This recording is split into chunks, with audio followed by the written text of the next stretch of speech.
Hi, welcome to my podcast, Becoming a Cut Flower Grower.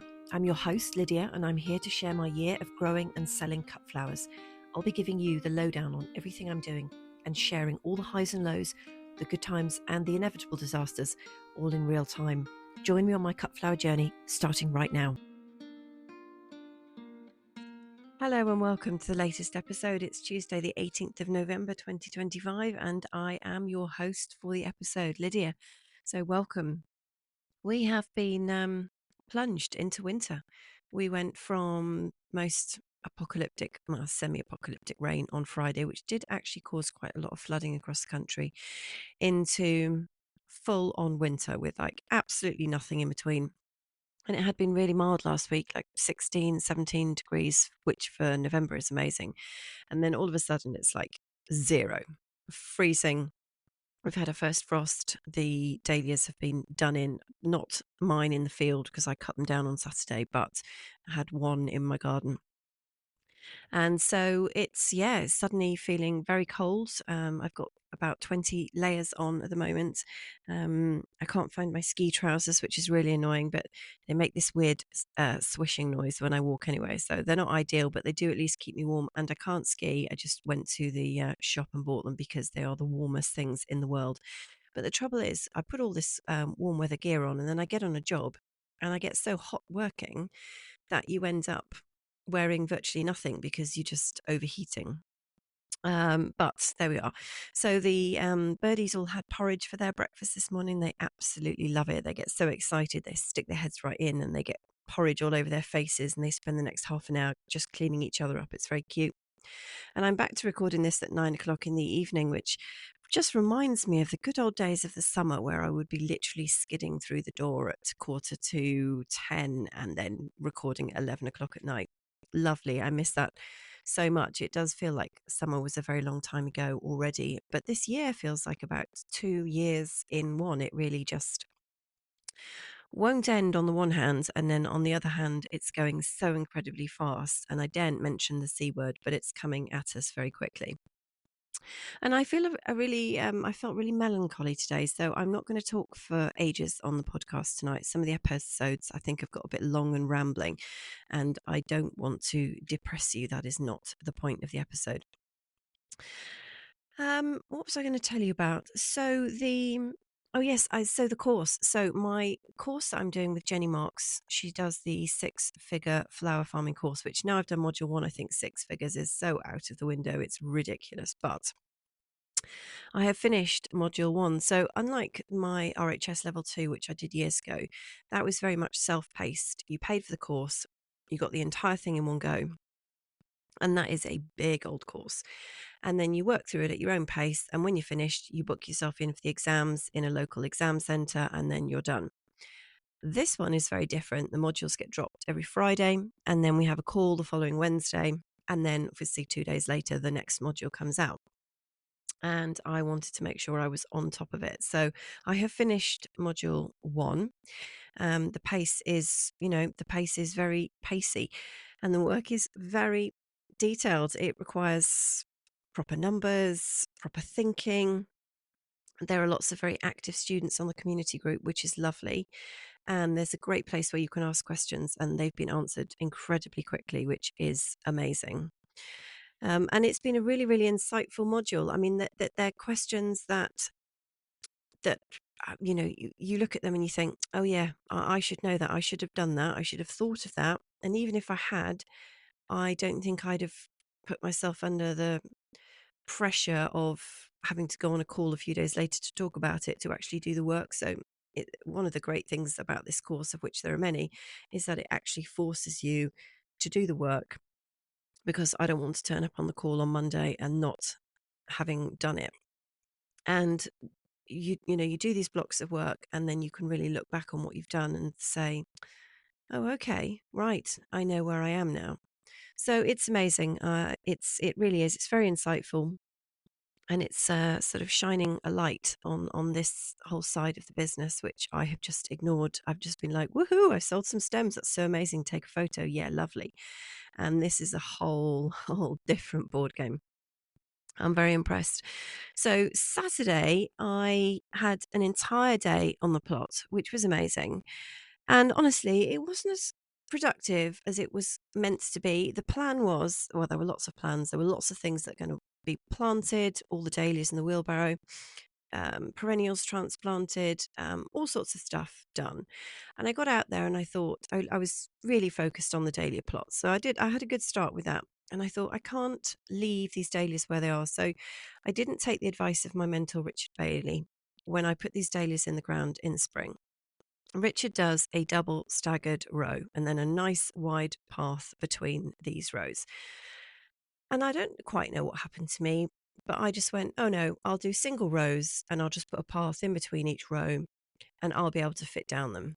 Grossly underestimating how big the plants were going to grow.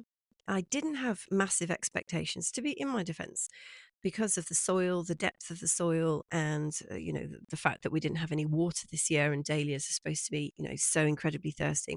I thought they'll never get that big. Well, of course, they turned into absolute beasts. And then, as I also always do, underestimate the size of my bottom, and some of the rows just became impassable. And then you're just leaning over other rows to do the cutting, which is not good enough. So I'm standing there on Saturday with all these ambitious plans for everything I was going to do. And I thought, you know what? I'm just going to dig up the dahlias and redo the row arrangement. So that's what I did. So I now have a very smart double staggered rows. And I also weeded the whole area and it's ready for the bark mulch to go down. There's already a bark mulch down on most of it, but not enough to cover them over the winter. So I managed to get nearly everything that was in the wheelbarrow planted as well. But yeah, I just wasn't quite as productive as I thought it was going to be. It was a very good job, and I'm very glad I've done it. Now we just, of course, have to hope we don't have a winter where they all rot and all that hours of labour was completely wasted anyway. But there we go. My other half was down at the end of the field, cutting down some overhanging branches that have been worrying me for a couple of years, and they're very close to where the new beds are. So he's got a 4 meter long pole saw, which he was very excited to get out and use. So he was cutting branches down.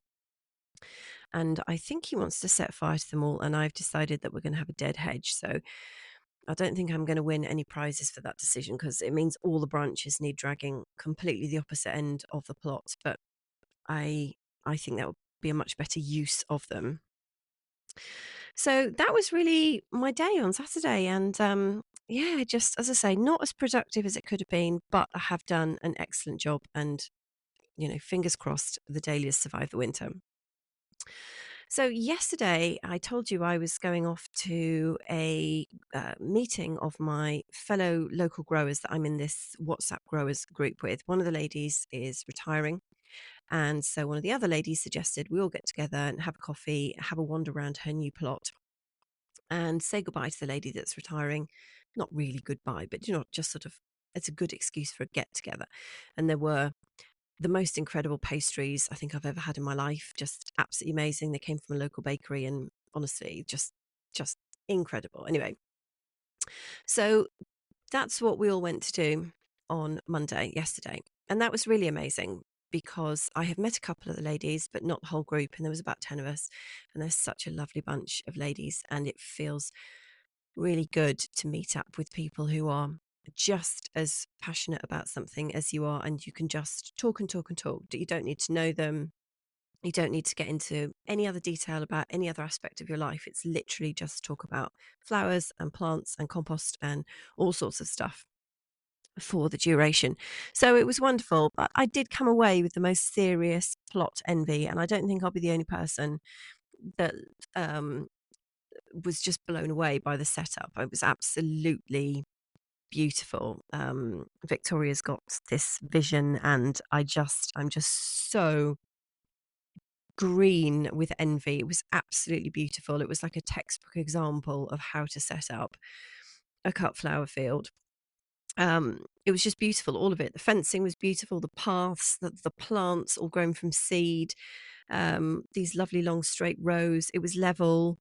And I got in the car when I left and I just shut the door and I just sort of let out this primal scream of frustration, like, damn it! I bet Victoria never has to drag fence panels up and down a wet, muddy slope in the dark by herself because she's trying to do something. This was like how to do it properly.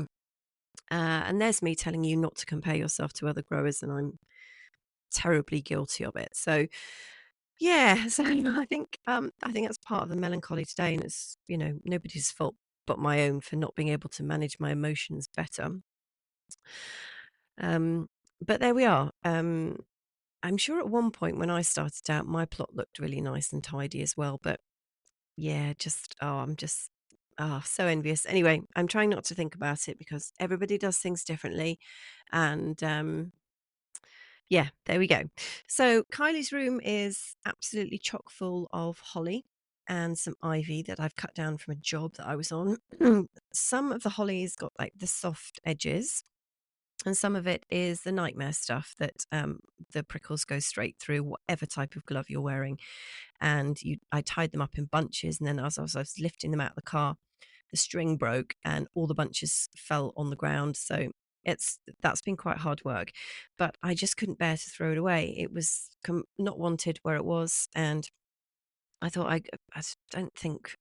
Well, I don't tend to compost holly anyway, precisely because the leaves tend to hold their shape and their prickles like for about 50 years. So you can just pick one up and you're injured. So I thought I don't want to compost those or put them on the fire or anything. So I will use them in my wreaths if I can work out how to handle them safely without injuring myself. Now, the remainder of the week is all going to be um, jobs. As you know, the main part of the week is I never end up doing much on the plot. It's all jobs I've taken on to pay the bills in light of the fact that I didn't make enough money from my field this year. So I've had to top up with some additional work, which I'm now just very resentful of because I just want to be on the plot doing stuff, lots and lots of stuff. And actually, there isn't. Sounds like I have loads to do and I haven't done anything. It's not the case at all, but all of these plugs that I've ordered, all the roses that I've ordered, not all of them because I'm still overwhelmed with indecision about the big rose order. So I've done nothing about that. But the other roses that I've already ordered, and they were like 32, which I hadn't actually added them all up. They all need a home to go into. And so I really just need to get on with it. So I'm driving off to these jobs thinking, God, I don't want to be here. I want to be at home doing my own thing. And also my bulb order that I was very excited to tell you in the last episode that's been dispatched. Well, it's been lost or delayed somewhere. They've said delayed, but sometimes that means they have just lost it because even the tracking doesn't seem to know where it is. So I'm not very happy about that. So this is why I'm just a little bit like meh this evening. And I was going to do the podcast hours ago and I was just in a really foul mood. And I thought, no, no, do it later, Lydia. Just have a little nap, have some tea, which I haven't managed to have tea yet, and just be in a good frame of mind because nobody wants to listen to you being grumpy and moany. But some days I am just grumpy and moany, and a nap hasn't really sorted that out. So apologies for that today. I'm just not feeling very happy, but it'll pass. The other thing that happened on Saturday, I had a really, really lovely long phone call with a fellow listener, Carolyn, and we chatted away. We had so much to talk about, honestly. She's offered to help me teach me how to wrap my bouquets properly. And that was a wonderful conversation. And yeah, really nice to get to know her. She's got a beautiful cut flower business and yeah, very generous with her time. So that was wonderful. So that was, it was a good thing. In fact, everything was good, I think, until I went to see Victoria's plot yesterday, and it's just plunged me into a spiral of doom, which I will get myself out of actually by looking through old photos of my plot this year and reminding myself that actually mine was very beautiful. It's just a very different style. And Yeah, that's what I'm going to do to cheer myself up. So look, that's me for today. I hope you are okay. I hope you're having it better than okay, actually, much better than okay. I hope you have a lovely rest of the week, and I will be back on Friday, and hopefully I will be in a more cheerful mood. So all the best for the rest of the week, and yeah, happy growing.